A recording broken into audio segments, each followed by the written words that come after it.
नमस्कार, आप देख रहे हैं प्राइम टीवी। मैं हूं आपके साथ आरती तिवारी। वक्त हो चुका है 4 बजे की 4 बड़ी खबरों का। बिहार विधानसभा चुनाव को लेकर पार्टियां पूरी ताकत झोंकती हुई नजर आ रही है।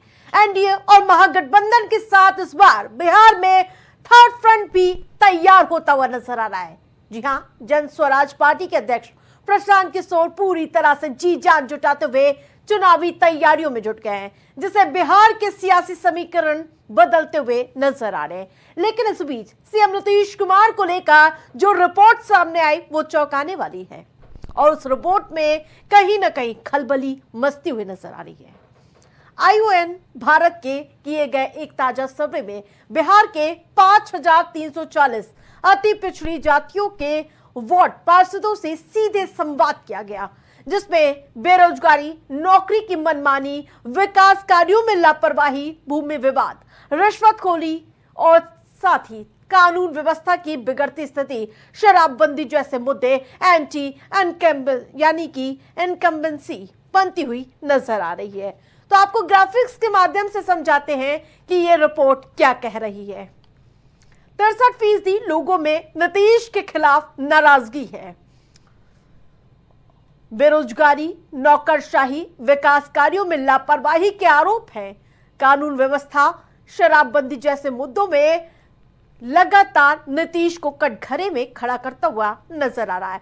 तो नीतीश के खिलाफ एंटी इनकम्बेंसी लगातार देखने को मिल रही है। तो ये चौंकाने वाली रिपोर्ट सामने आई है और जिसके बाद कई तरह के सवाल निशान खड़े होते हुए नजर आ रहे हैं। तो नीतीश को लेकर ये चौंकाने वाली रिपोर्ट सामने है। एनडीए लगातार ताल ठोकता हुआ नजर आ रहा है कि नीतीश के नेतृत्व में ही इस बार चुनाव लड़ा जाएगा। लेकिन जो एक तरफ लगातार जो पीके हैं प्रशांत कुमार ताल ठोकते हुए नजर आ रहे हैं, इन सब के बीच क्या ये तीसरी पार्टी बनकर उभरेगी, ये भी बड़ा सवाल खड़ा होता हुआ नजर आ। लेकिन जो रिपोर्ट सामने आई है वो वाकई एनडीए के खेमे में खलबली फैलाने वाली खबर है, क्योंकि ये ताजा सर्वे है। बिहार के 5340 अति पिछड़ी जातियों के बीच ये सर्वे कराया गया था, जिसमें वार्ड पार्षदों से सीधा संवाद साधा गया, जिसमें बेरोजगारी, नौकरशाही, मनमानी, विकास कार्यों में लापरवाही, भूमि विवाद, रिश्वतखोरी, तमाम ऐसे मुद्दे रखे गए, जिसमें कहीं ना कहीं नीतीश कुमार को झटका लगता हुआ नजर आ रहा। तो ताजा सर्वे सामने आ चुका है आईओएन भारत का, जिसने एनडीए खेमे में खलबली मचा दी है। क्या नीतीश कुमार का चेहरा अब कोई खास नहीं रहा, यह भी सवाल खड़ा होने लगा है। इन सब के बीच जिस प्रकार से तेजस्वी यादव की लगातार लोकप्रियता बढ़ती हुई नजर आ रही है, क्योंकि युवा चेहरा और सभी को उसके तरफ आस बिखरती हुई नजर आ रही है। तो रिपोर्ट सामने आ चुकी है। बिहार चुनाव की बारी किसकी कितनी भागीदारी होगी, ये भी देखने वाली बात होगी। तो नीतीश को रिपोर्ट में फिलहाल झटका लगा है, लेकिन क्या एनडीए का मामला लटक गया है, सवाल सामने आ रहा है। तो जो ये चौंकाने वाली रिपोर्ट है, ये पहली रिपोर्ट नहीं है। जब ये कहीं ना कहीं इससे पहले भी सर्वे कराया गया था, जिसमें तेजस्वी यादव पर मुहर लगती हुई नजर आई थी। लेकिन क्या इस बार का चुनाव 2025 में कांटे की टक्कर होने वाली है? इसके लिए हम सीधा संवाद साधने के लिए कौशलेन जी का रुख करेंगे। वरिष्ठ पत्रकार बिहार से हमारे साथ जुड़ चुके। बहुत बहुत स्वागत है प्राइम टीवी में। सबसे पहले आईओएन भारत के रिपोर्ट का अगर मैं गौर करूं तो क्या ये से झटका माने नीतीश कुमार एनडीए के लिए? कौशलेन जी, आवाज मिल पा रही है? ठीक है, फिर से संपर्क साधने का प्रयास करेंगे। लेकिन बेरोजगारी, नौकरशाही, मनमानी, विकास कार्यों में लापरवाही, भूमि विवाद, रिश्वतखोरी, कानून व्यवस्था की बिगड़ती स्थिति, शराबबंदी जैसे मुद्दे एंटी इनकम्बेंसी बनते हुए नजर आ रहे हैं इस बार के बिहार चुनाव में। लेकिन जो रिपोर्ट आई है वो वाकई एनडीए के खेमे में खलबली पैदा कर सकती है। तो भारत की जो ये रिपोर्ट आई है आईओएन की, ये ताजा सर्वे है, जिसमें 5340 अति पिछड़ी जातियों से सीधे संवाद साधा गया था और जिसमें ये बात सामने आई है कि इस बार का मुद्दा कहीं ना कहीं गरमाएगा और कहीं ना कहीं लोकप्रियता तेजस्वी यादव की बढ़ती हुई नजर आ रही है।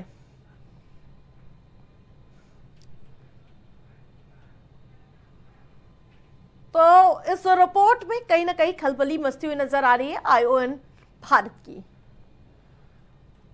तो चौंकाने वाली रिपोर्ट सामने आई है, लेकिन आपको बताते चले कि जिस प्रकार से विधानसभा चुनाव 2025 में होने हैं और उसके साथ साथ आपको बता दें कि एक तरफ जहां तेजस्वी यादव इंडिया खेमा काफी अपने आप को हतोत्साहित बता रहा है, कॉन्फिडेंट बता रहा है, तो दूसरी ओर एनडीए खेमे में नीतीश कुमार पर भले ही मुहर लग गई हो, लेकिन जिस प्रकार से सम्राट चौधरी की मैं भूमिका देख पा रही हूं और उसके साथ साथ प्रधानमंत्री नरेंद्र मोदी डेरा जमाए बैठे हैं। जब आपको याद होगा पुलवामा अटैक होता है, तब प्रधानमंत्री नरेंद्र मोदी बिहार की धरती से सीधे पाकिस्तान को संदेश देते हैं कि कल्पना से भी बड़ी सजा मिलेगी, और उसके बाद ऑपरेशन सिंदूर अंजाम दिया जाता है। फिर यही बिहार की धरती को चुना जाता है और इसे कहीं ना कहीं विधानसभा चुनाव से जोड़ते हुए नजर आते हैं। जब ऑपरेशन सिंदूर सफल होता है, तब प्रधानमंत्री नरेंद्र मोदी ये बताते हुए नजर आते हैं बिहार की धरती से कि कल्पना से भी बड़ी सजा मिली है, लेकिन ऑपरेशन सिंदूर अभी भी जारी है। तो आपको बता दें कि वो कहीं ना कहीं संकेत देते हुए नजर आए थे कि भारतीय जनता पार्टी इस बार दमखम बिखेरती हुई नजर आ रही। यही वजह है कि प्रधानमंत्री नरेंद्र मोदी यहां पर अपना डेरा डालते हुए नजर आ रहे हैं। एक बार फिर से कौशलेन जी का रुख करूंगी। बहुत बहुत स्वागत है प्राइम टीवी में आपका। लेकिन सबसे पहले सवाल यही है कि आईओएन भारत की रिपोर्ट ने कहीं ना कहीं एनडीए और नीतीश कुमार की नींद जरूर उड़ा देगी। क्या बिहार में इस बार खेला होने वाला है?